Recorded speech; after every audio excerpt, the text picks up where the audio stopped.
un jet tal no. Just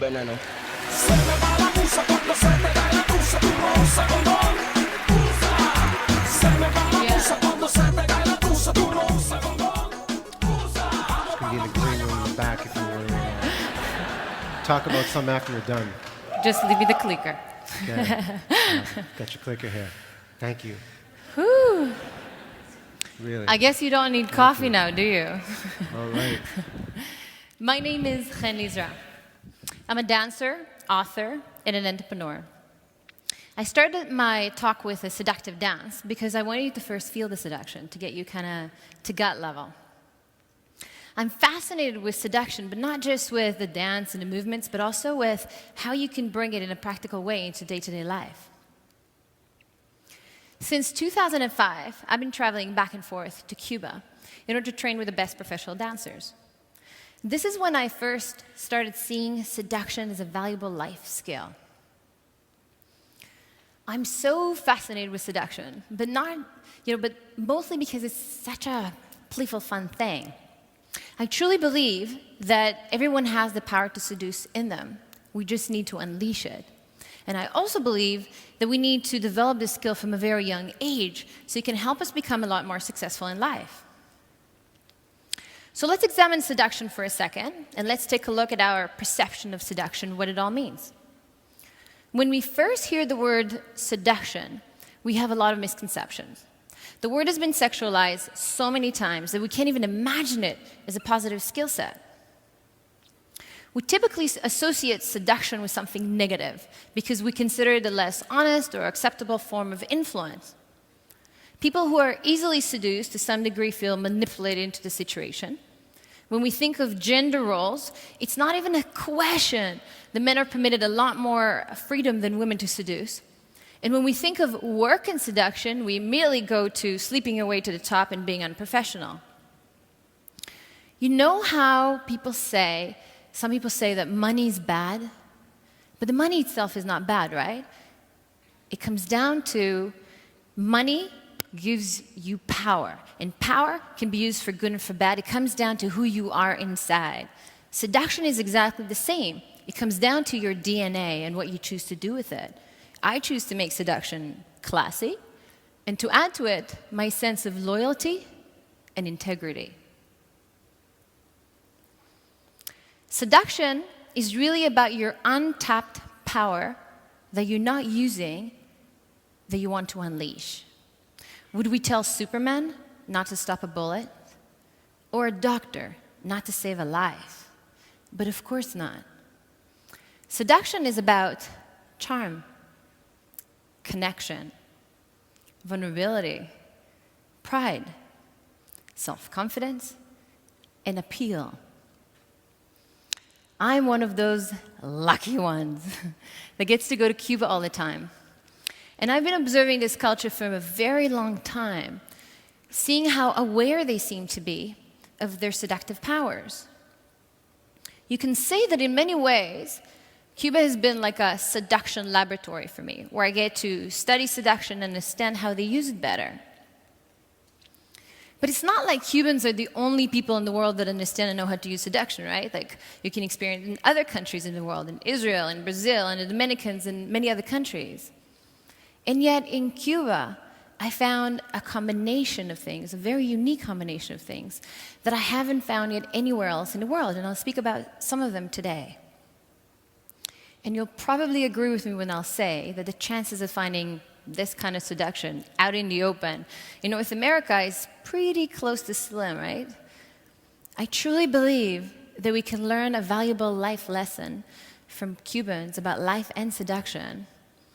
And having said that, if we were to try and take seduction and break it into some kind of a formula, what would that look like?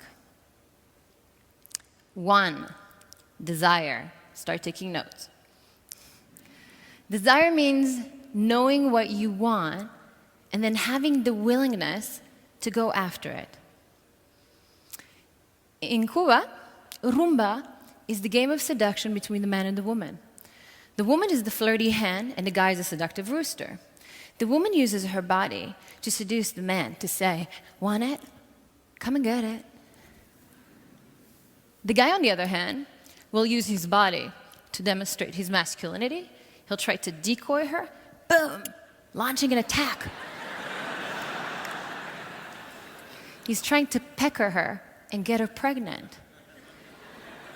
She'll notice the attack, she'll block it, she'll mock him for not succeeding, and she'll go, didn't make it, try again. Cubans interact on the streets every day as if they're playing the game of Rumba. They keep attention, a sexy tension, always alive, right? It's like you could almost have it, but not. But if you only tried, then maybe. Keeping the maybe alive is a skill of presenting potential possibilities and then fueling them with desire. It's about learning where the emotional buttons are and then triggering them. When there's real desire, even if it's hidden, it's possible to lure it out. But you really got to get what the other person is missing and then give it to them. And when it's done right, it's virtually impossible to say no to. Number 2, confidence. Strong self-confidence is essential for seduction. Without it, you can't go after what you want. Our self-image is formed at a very young age and is deeply affected by our environment. Cubans praise their kids from a very young age to feel confident and stunning in their own bodies because they recognize this as a very valuable life skill. You'll see them at the pool at the hotel, the music is like blasting, they're grinding to the music, and the little ones are grinding right beside them, and they'll turn to them and say, "Qué lindo, qué linda eres, you're so beautiful." Add to this that in Cuba, there's no advertising because it's a communist country. So there's nothing that distorts the body image. Cubans, not like us, are not affected by the media to try and think that they need a perfect body. Instead, their self-image is formed out of how stunning the environment makes them feel and how much love they get at home. As a result of all of this, Cubans grow up feeling intense pride and self-confidence, no matter what body type or shape they might have. And it's this kind of self-confidence that leads later on to how you present yourself in all areas of your life and how you succeed. Body language. When you walk on the streets of Havana, guys and girls check each other out in the open all the time. They're not trying to hide it. Guys call after women with linda, preciosa, and women respond with how they hold their bodies and how they accentuate the curves when they walk, because they know they're being noticed and admired, and they like it. It makes it really easy to seduce and be seduced because you know what the other person is feeling. Seduction also shows up in the tone of your voice, the kind of look you give, what you say and how you say it, and at times, even adding a little touch. Body language is very important for seduction because it communicates to the other person what you want. Number 4, arousal. To effectively seduce someone, there has to be an activation of the arousal, waking up in them the desire to give you what you want and luring it out. But first, you have to connect and interact with the other person. If not, then how would you get to their heart? And for seduction to really work, you have to give it your undivided attention in a moment.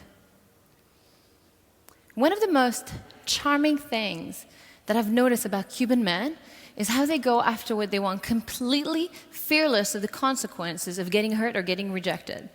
They will seduce a woman over and over, making her feel desired and special, even after she said no a couple of times, slowly sneaking into her heart and waking up that desire. And a no, there was a maybe, turns into a yes. That's damn sexy. This fearlessness of failure is a profoundly powerful capability that I've noticed in some of the most seductive people that I've ever met. But they can do this because they've developed their intuitions so much that they can easily distinguish between a no that means a no and a no means maybe. Because the last thing you want to do is not accept a no that means a no. So what I really want you to get is that everyone has the power to seduce in them.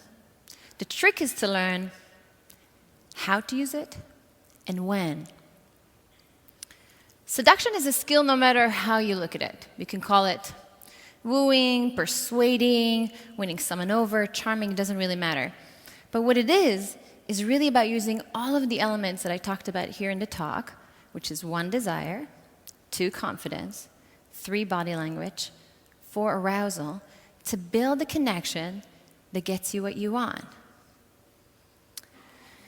It's also important to remember that seduction is a science. It's not a science, but an art. And that's the beauty of it. It comes from the heart. And like any art, it can definitely be taught. But to fully gain self-expression in it, you have to take the time to master it and make it your own. My hope is that you will see seduction as a valuable life skill as I've learned to. Because so many people lose that childlike attitude as they grow into adulthood and something's missing. And wouldn't the world be a better place if we didn't? I really believe that seduction leads to self-confidence, and self-confidence leads to success in all areas of your life.